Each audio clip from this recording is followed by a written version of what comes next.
Hello everyone, this is Kim Lei with A2Q2, and in this video I'm going to outline the typical activities that we would recommend for a company preparing to be public and or doing a public company readiness initiative.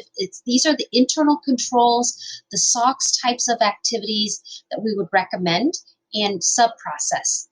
So the process we're discussing today is the HR payroll process, otherwise known as HRP. And so here at the top, you're going to see the activities. It's assessing the control gaps, which means conducting interviews to see how the controls are being done today, how the process is being done, how the controls are being done, the checks and balances for accuracy and completeness. And once you've done those interviews, documenting it, and the documentation can be either flowcharts or narratives. I've never seen a company actually do both for all processes. Up until about 2 or 3 years ago, narratives were by far the most common use or way of documenting a process. More recently, external auditors, particularly Big Four auditors, have been requesting that companies do flowcharts. And even if you have narratives, they'll ask you to do your higher risk processes, do flowcharts for those so that they can actually see swim lanes, to see segregation of duties, and see a process from beginning to end. After creating that process documentation, companies also would create what's called a risk control matrix, or an RCM. It's a listing of all of your controls, your key and your non-key controls. From there, you would be doing a walkthrough. Now, this is something we recommend. It's not required. A walkthrough is, think of it as a show and tell, where someone will show you on screen what are the different ways from the start of a transaction all the way to when that transaction is recorded into the books, reported, and disclosed. Highly recommended, because what people often describe to us in an inquiry or an interview can be different than what they're actually doing, because the words, we may use the same words to describe something that's very different, and it's much easier to visually see how are they preparing something. More importantly, how is the review of those controls being done? This is also known as test of effectiveness, or test of design. This is TOD, tested to make sure the design of the control is working as you intended when it's put in place. Finally, test of effectiveness, TOE, or testing, is really optional. Many companies, I would say there are very few companies that would actually do testing, not because they don't want it, but because they run out of time, particularly time. And so the focus is typically designing the right control, putting it in place the way it was designed, and making sure that process owners are doing that. The testing typically comes in year 1 after you're public, or even year 2, depending on whether you're a emergent growth company or accelerated filer. So within the HR procure to pay process, we further break it down into smaller chunks, smaller sub-processes. And this is the new hire approval is one area we focus on. And it can start as early as the requisitioning of the new hire until someone's been selected, approved, and including background checks. That's always important, because that helps with your entity level controls as well.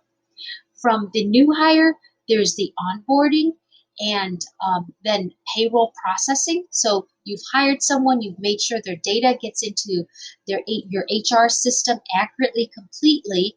You've onboarded them to make sure that all of the salaries, the start dates, titles, all of those are good. And now paying the employee is payroll processing.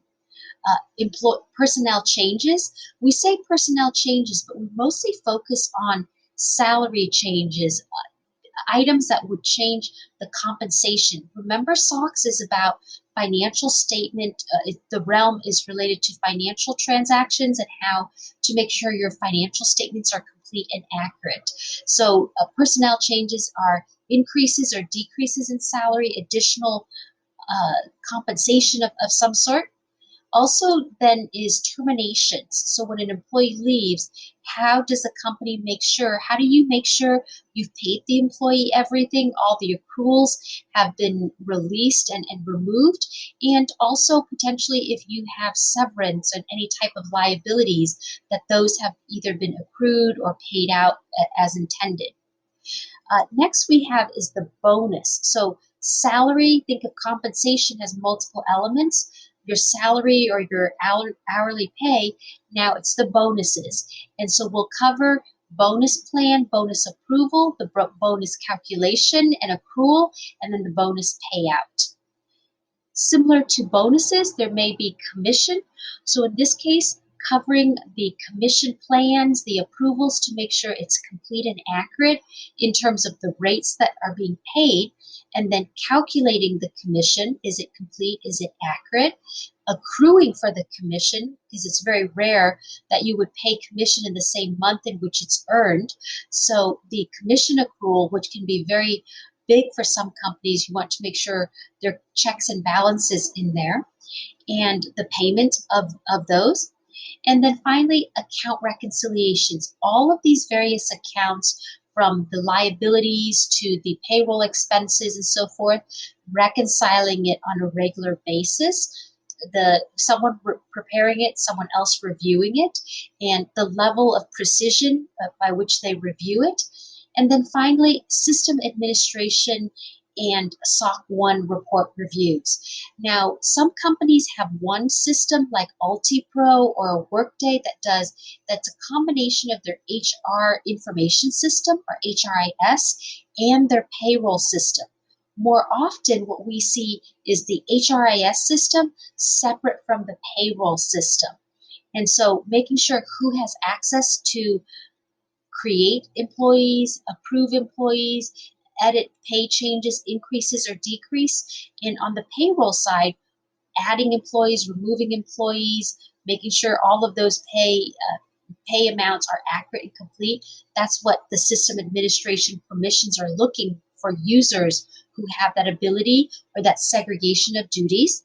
And most companies either outsource their payroll service itself or the hosting of their payroll systems, payroll and HR system, which is why it's important that you get the SOC 1 Type 2 reports every year, review those, and there's a separate video on how to review and document your SOC 1 reports.